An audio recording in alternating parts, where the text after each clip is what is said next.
हमारा आपसे केवल इतना निवेदन, इस पूरे श्रोता भाई बहनों से केवल इतना सा निवेदन है कि जिस भूमि को, जिस मकान को, जिस जमीन को, जिस जायदाद को आप बनाना चाहते हैं, जिस प्लाट को आप निर्मित करना चाहते हैं, कई कई घर ऐसे किराए के मकान में रहते थे तो अच्छे रहते थे, जब से घर बनाया प्रवेश करा तब से रो रहे हैं। 25 बार वास्तु शास्त्री वालों को बुला लिया, उसने यहाँ से सीढ़ी तोड़ दो, यहाँ से बना दो, यहाँ बाथरूम तोड़ दो, यहाँ से बना दो, ये पीछे से रास्ता कर दो, यहाँ से बना दो। ईमानदारी से कहना, पहले के समय में क्या वास्तु शास्त्री होते थे? नहीं। घर के बुजुर्ग कहते थे यहाँ कमरा बना दे बेटा, बेटा कमरा बना देता, यहाँ रसोई घर बना दे बेटा। घर के बुजुर्ग कहते थे वहां कमरा बनता था, घर के बुजुर्ग कहते थे वहां पर भोजन बनता था, उसके बाद भी उनके घर में शांति होती थी, फिर भी उनके घर में समृद्धि होती थी, लक्ष्मी की कोई कमी नहीं होती थी। कमाते कम थे पर ऐश की जिंदगी जीते थे, सुखमय जीवन जीते थे। आज के जमाने में बेटा कमा रहा, बहू कमा रही, पोता कमा रहा, पोती कमा रही, दादा कमा रहा, सारा घर कमा रहा है, उसके बाद भी सुख और समृद्धि और शांति नहीं है, उसके बाद भी आनंद की अनुभूति नहीं है, उसके बाद भी हमेशा रोना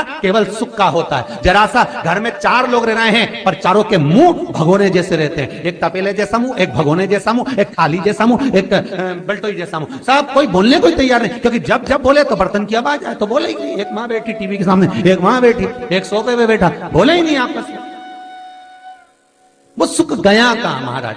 कई लोगों के मैसेज आते हैं, गुरुजी हम बड़े दुखी हैं, कारण क्या है? बस कारण इतना सा है कि आपने जब मकान का निर्माण कराया, वास्तु शास्त्री को बुलाया, इंजीनियर को बुलाया, सब ठेकेदार को बुलाया, सबको बुलाकर मकान, प्लाट, जमीन, जायदाद सब दिखवाया, पर आपने उस भूमि पर पद्म पुराण कहती है, धेनु मानस कहती है, स्कंद पुराण कहती है कि उस प्लाट पर आपने 3 दिन तक एक गौ माता को नहीं बांधा, 3 दिन तक एक गाय को उस प्लाट पर बांधकर चारा खिलाते, ना वास्तु शास्त्री को बुलाने की जरूरत पड़ती, ना कभी समृद्धि की, ना सुख की जरूरत पड़ती, क्योंकि गाय उस जगह से सारी इंद्रियों को आनंदित देकर सुख प्रदान कर देती है।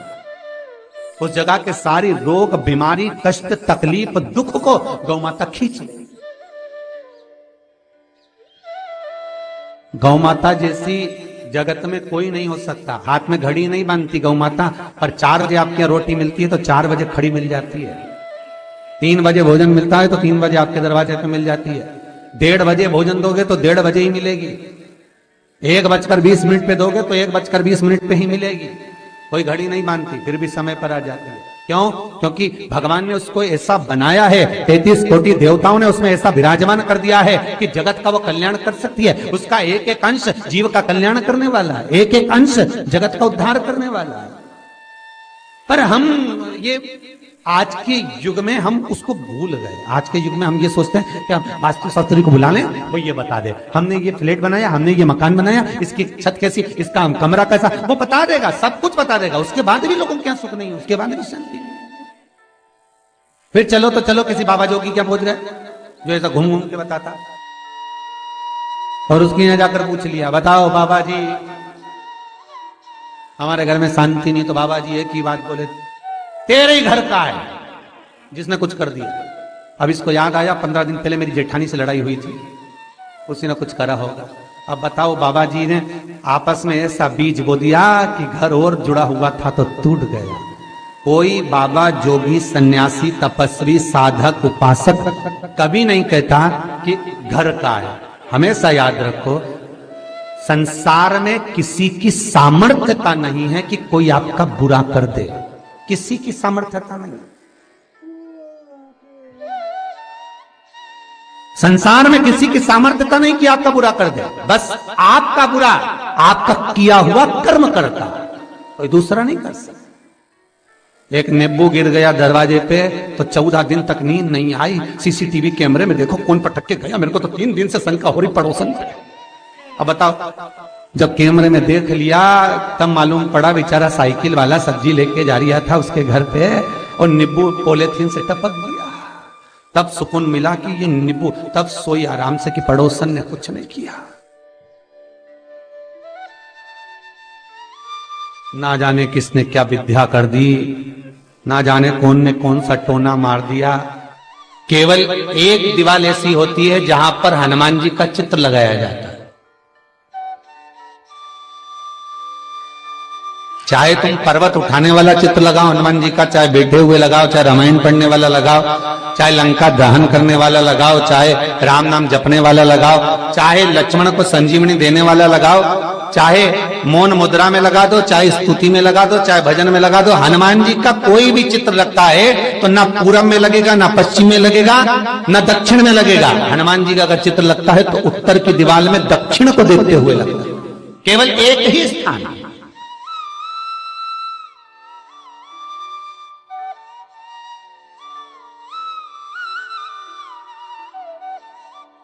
जैसे पूर्वजों के चित्र को, पितरों के चित्र को, गए हुए हमारे जीवों के चित्र को दक्षिण में विराजमान किया जाता है, उसी तरह हनुमान को उत्तर में विराजमान कर कर दृष्टि दक्षिण में कर दी जाती है।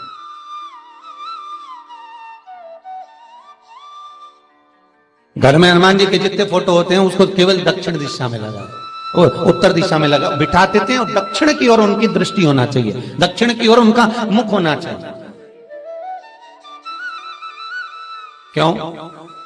महाराज, अगर व्यक्ति के जीवन में कोई बीमारी आने वाली है, व्यक्ति के जीवन में कोई रोग आने वाला है, व्यक्ति के जीवन में अगर कोई कष्ट आने वाला है, व्यक्ति के जीवन में अगर कोई परेशानी आने वाली है, व्यक्ति के जीवन में कोई एक्सीडेंट का योग भी बनने वाला है, तो शास्त्र कहता है वो दिशा दक्षिण से ही बनता है।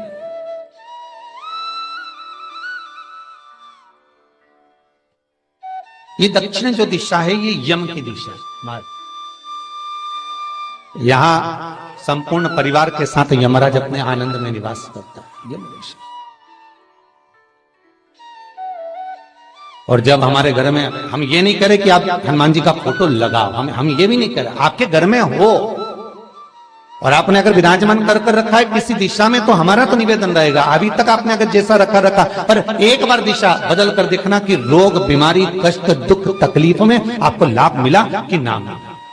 हनुमान जी ने केवल दक्षिण दिशा की ओर अगर मुख कर हमने विराजमान कर दिया, फोटो ही विराज दिया। हम ये नहीं कहेंगे आपसे कि आप बाजार से फोटो खरीद कर लाओ फिर लगाओ, नहीं, आपके घर में हो तो आप लगा दीजिए, आपके घर में हो तो विराजमान करें।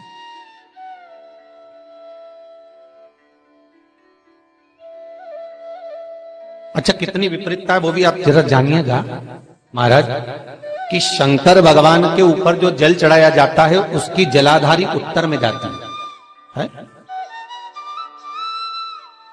कई लोगों को तो आज भी तुलसी उतारना तक नहीं आता कि तुलसी का दल कैसे उतारा जाता है। कई जगह तुलसी के क्यारे के नीचे शंकर जी का शिवलिंग रख दिया जाता है। महाराज कहीं नहीं है ध्यान, बस चल रहा है स्मरण।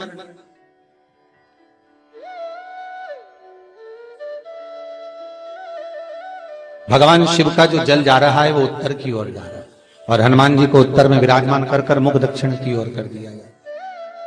क्यों? प्रबल दिशाओं में उत्तर और दक्षिण, महाराज ये जो दो दिशाएं, इनको साधने के लिए कोई देवता आगे नहीं आता। अगर इन दिशाओं को कोई साधने वाला है तो केवल एक देवाधिदेव महादेव ही हो सकता है। काल का हरण करने वाला वो महाकाल ही हो सकता है। शंकर का ही एक अवतार है हनुमान जी महाराज, रुद्र अवतार महाराज। हनुमान जी से कहा तुम दक्षिण की ओर दिशा पर संभालिए, शिव जी कहते हैं मेरा जल जब उत्तर की ओर जाएगा तो इस दिशा को मैं संभालूं, चिंता ना करिए। किसी लड़का और लड़की का विवाह नहीं हो रहा, 30 साल हो गए, 32 साल हो गए, 34 साल हो गए, लड़का लड़की का विवाह ही नहीं हो रहा। बहुत टेंशन है माता पिता। कोई मंगली है, कोई मांगलिक है, थोड़ा धीरे कम करो, प्लेन रखो। कोई मांगलिक है, कोई मंगल है, संबंध हो ही नहीं रहा। बहुत प्रयास कर रहे, बहुत। 4 दिशा का स्मरण करिए, पूरब, पश्चिम, उत्तर, दक्षिण का। हथेली पर आटे का दीप लगाइए, घी भर लीजिए और 4 बत्ती उसमें अलग अलग रख लीजिए महाराज।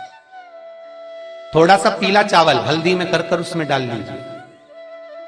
जो लड़का और लड़की का विवाह करना उसी के हाथ में देना है। और देव उठनी एकादशी के दिन, जिस दिन देवता उठेंगे, जिस जगह पर तुलसी सालिग्राम का आप पूजन करते हो, गन्ने के नीचे, ईख के नीचे तुलसी का क्यारा रखकर पूजन करते हो, वहां पर भगवान शिव और भगवान नारायण का नाम लेकर उस दिए को लगवा दीजिए और वहीं पर हल्दी का तिलक उस लड़का या लड़की का कर दीजिए। और उसके हाथ में थोड़ी सी हल्दी लगा दीजिए। महाराज 2.5 महीने 3 महीने तो बहुत हो गए, उस बच्चा और बच्ची का विवाह पक्का हो।